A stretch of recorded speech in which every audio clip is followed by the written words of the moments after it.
नमस्कार दोस्तों, आप लोग कैसे हैं। मैं हूं जगजीत सिंह और आपका वेलकम है जेएनपी क्लासेस में। 10th सीबीएसई मैथ का chapter pair of linear equations in two variable का यह है वीडियो लेक्चर नंबर 2 और आज हम लोग इसमें कर रहे हैं एनसीईआरटी टेक्स्ट बुक की एक्सरसाइज 3.2 का सेकंड क्वेश्चन। देखते हैं क्वेश्चन आपसे क्या कह रहा है। On comparing the ratios a1 by a2, b1 by b2 and c1 by c2, find out whether the lines representing the following pairs of linear equations intersect at a point or are parallel या coincident. मतलब आपसे यह बोला जा रहा है कि इन दो गिवन लीनियर इक्वेशंस में ratios a1 by a2, b1 by b2 और c1 by c2 को कंपेयर करके आप सिर्फ इतना बताइए कि लाइंस आपस में एक पॉइंट पर इंटरसेक्ट करती हैं या लाइंस आपस में पैरेलल हैं या लाइंस आपस में कोइंसिडेंट मतलब लाइन के ऊपर लाइन कोइंसाइड कर रही हैं। तो ये तो बच्चों हो गया graphical representation of the lines, लेकिन हमें इसमें लाइंस का ग्राफ नहीं बनाना है, हमें इसका आंसर तो देना है लेकिन केवल रेशियोज को कंपेयर करके। तो आइए उसको हम लोग सीखते हैं कि कब कौन सा रेशियो आएगा और तब हमें ये या ये इसमें से क्या चीज लिखनी है। तो आप एक कॉलम इस तरीके का बना लीजिए, इसमें लिखिए केस। केस का मतलब मान लिया दो लीनियर इक्वेशंस हैं a1x plus b1y plus c1 equal to 0 और दूसरी लीनियर इक्वेशन है a2x plus b2y plus c2 equal to 0। अब इसमें मान लिया अगर ये वाला केस हो गया, suppose a1 upon a2 is not equal to b1 upon b2, उस वक्त जो लाइंस होती हैं उनका ग्राफ एक ही पॉइंट पे इंटरसेक्ट करता है। तो आपने क्या लिखा, इंटरसेक्ट एट अ पॉइंट, मतलब लाइंस कैसी हो जाएंगी, इंटरसेक्टिंग लाइंस। अगर a1 upon a2 equals to b1 upon b2 equals to c1 upon c2 आ जाए, उस वक्त लाइन के ऊपर लाइन आती है, मतलब क्या हो गया, कॉन्साइडिंग लाइंस होंगी। तो जो ग्राफिकल रिप्रेजेंटेशन आएगा वो आप लिखोगे कॉन्साइडिंग लाइंस।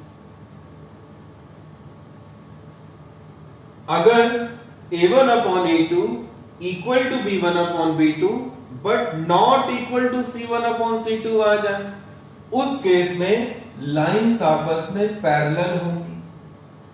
मतलब आपने लिखा the graph would be parallel lines. तो अब ये चीज आप लोग सीख चुके हो कि ये मिलेगा तो ये लिखना है, ये मिलेगा तो ये मिलेगा तो ये लिखना है। अब लेकिन ये चीज आप लोगों को मिलेगी कैसे, तो वो हम आपको सिखाए देते हैं। तो जो भी दो लीनियर इक्वेशंस बच्चों दी जाएंगी आप उनको कंपेयर करिएगा, किसके साथ, विद द जनरल इक्वेशंस। आपने इसको कंपेयर किया, इसको कंपेयर किया a1x plus b1y plus c1 equal to 0 के साथ, और इसको हम लोग कंपेयर करेंगे a2x plus b2y plus c2 equal to 0 के साथ। तो इसका कंपैरिजन इसके साथ चलेगा, इसका कंपैरिजन इसके साथ चलेगा। देखते हैं कि a1 b1 c1 क्या आएगा। x के साथ यहां पर क्या लिखा हुआ है, 5। x के साथ यहां पर क्या लिखा हुआ है, a1, मतलब a1 की वैल्यू कितनी आ गई, 5।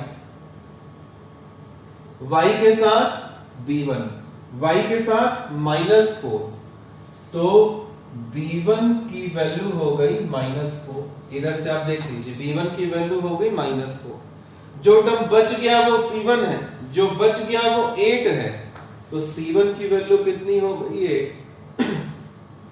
इसी तरह आप सेकंड इक्वेशन को सेकंड वाली जनरल फॉर्म से कंपेयर करिए, तो x के साथ a2 है, x के साथ 7 है, तो a2 की वैल्यू हो गई 7।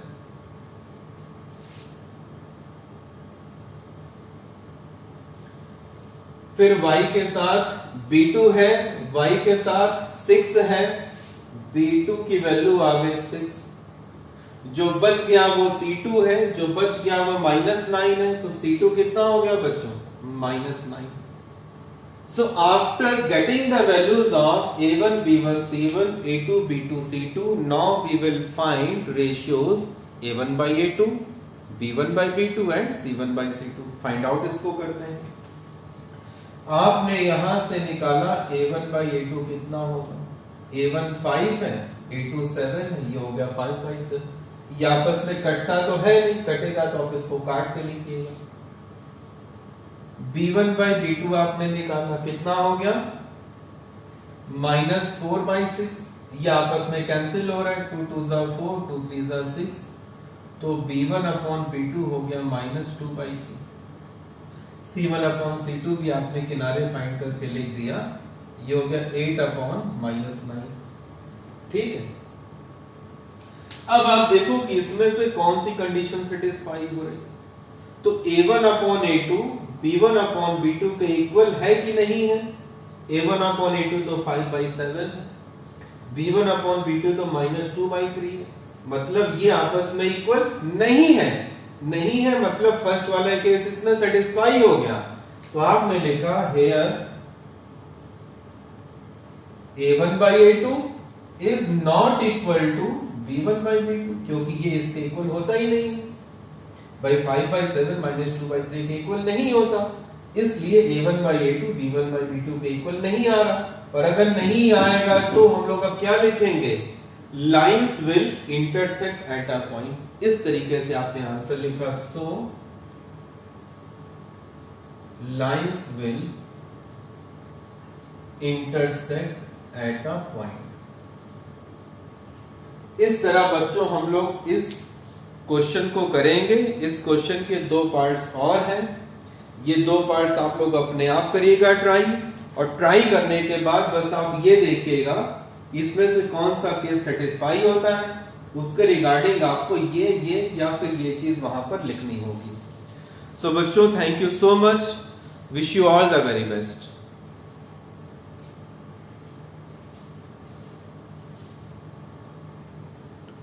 बच्चों भी समय हम लोगों के पास और, इसलिए हम लोग इसका थर्ड क्वेश्चन भी थोड़ा सा समझ लेते हैं कि इसको हम लोग कैसे करेंगे। थर्ड क्वेश्चन मैंने यहां पर नोट डाउन कर दिया है, साथ साथ हम लोग इसको करते हैं।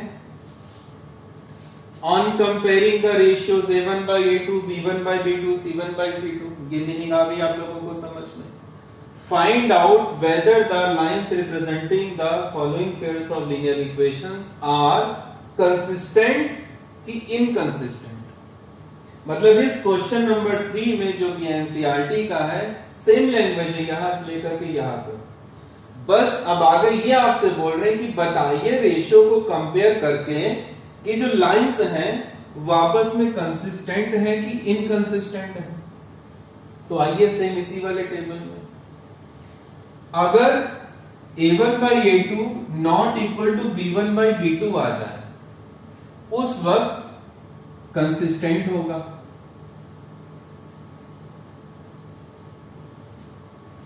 अगर ये वाला केस भी आ जाए, A1 by A2 equal to B1 by B2 equal to C1 by C2, तो भी जो लीनियर इक्वेशंस हम लोगों को दी गई हैं वो दोनों कैसी होंगी? कंसिस्टेंट होंगी,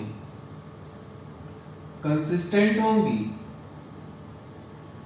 अगर हम लोगों को ये वाला केस मिल जाए तो उस वक्त जो लीनियर इक्वेशंस होंगी वो होंगी इनकंसिस्टेंट। एक्चुअली में बच्चों कंसिस्टेंट का मतलब होता है सॉल्यूशन मिल रहा है कि नहीं मिल रहा है। तो इस केस में और इस केस में सॉल्यूशन हम लोगों को मिलते हैं, इसलिए लाइंस की वहां पे कंसिस्टेंसी रहेगी, मतलब सिस्टम कहा जाएगा कंसिस्टेंट। और इस केस में हम लोगों को सॉल्यूशन नहीं मिलता है। जब नहीं मिला जाएगा तो सिस्टम को क्या बोला जाएगा? इनकंसिस्टेंट। तो आइए अब हम लोग इस क्वेश्चन को यहां पर सॉल्व करते हैं। सबसे पहला काम क्या होगा? इनको कंपेयर करेंगे। तो आपने लिखा कंपेयरिंग विद किसके साथ? a1x plus b1y plus c1 equal to 0 and a2x plus b2y plus c2 equal to 0। लेकिन बच्चों आप इसमें ध्यान दीजिएगा कि जो जनरल फॉर्म है उसमें सब चीजें होती हैं इस तरफ। मतलब अगर कोई नंबर इक्वल टू के दूसरी तरफ है तो आप उसको पहले लेफ्ट हैंड साइड में ले आइएगा। तो यहां अभी हम लोग कंपैरिजन करने से पहले इसको स्टैंडर्ड फॉर्मेट में लिख लें। 5 को लेके इक्वल टू के उस तरफ, तो 5 का साइन क्या हो जाएगा? माइनस में हो जाएगा और इधर बचेगा इक्वल टू 0। ठीक है। 7 अभी लिखा हुआ है इस तरफ, तो 7 को आप लेके उस तरफ, तो 7 जब उस साइड में जाएगा साइन इसका माइनस में हो जाएगा और इक्वल टू पे इस तरफ बचेगा 0। तो ये स्टेप आप लोगों को पहले जरूर करना पड़ेगा। अगर कोई नंबर राइट हैंड साइड में तो आप उसको लेफ्ट हैंड साइड में पहले ले आइएगा। वो लाने के बाद अब हम लोग इसको कंपेयर करेंगे। कंपेयर करिए। x के साथ 3 है, x के साथ a1 है, a1 कितना हो गया? 3। y के साथ b1 है, y के साथ 2 है, तो b1 कितना हो गया? 2। जो बच गया वो c1 है, जो बच गया वो -5 है, तो c1 की वैल्यू होगी -5। x के साथ a2 है, x के साथ 2 है, तो a2 की वैल्यू हो गई 2। y के साथ b2 है, y के साथ -3 है, तो b2 की वैल्यू हो गई -3।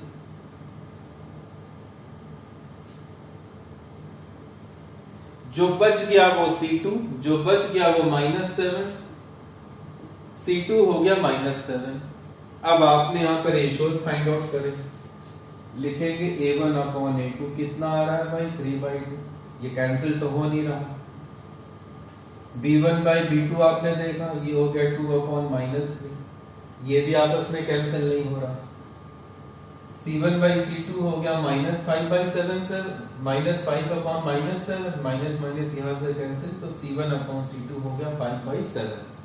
तो सबसे पहले तो बच्चों आप इसमें हमेशा फर्स्ट वाली कंडीशन को ही चेक किया करिए। तो a1 अपॉन a2 है 3/2, b1 अपॉन b2 है -2/3।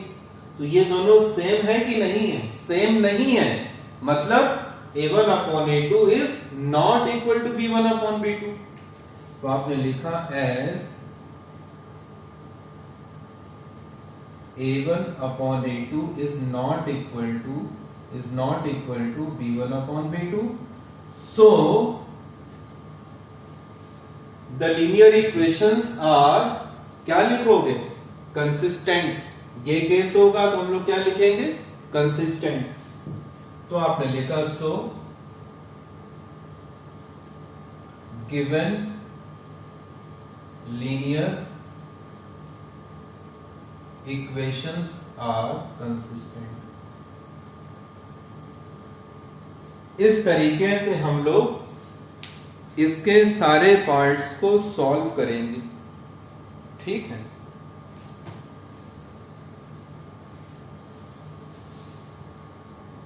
इसी क्वेश्चन का बच्चों एक पार्ट हम लोग और कर लें, थर्ड का 5th वाला पार्ट। ये कौन सा है? थर्ड क्वेश्चन का 5th वाला पार्ट।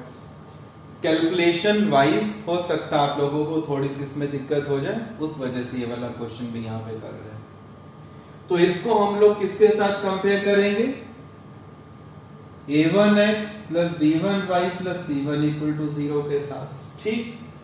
और इसको कंपेयर करेंगे a2x plus b2y plus c2 equal to 0 के साथ। लेकिन फिर से कंपैरिजन करने के पहले अगर कोई टर्म राइट हैंड साइड में है तो आप उसको लेफ्ट हैंड साइड में ट्रांसफर कर दीजिए।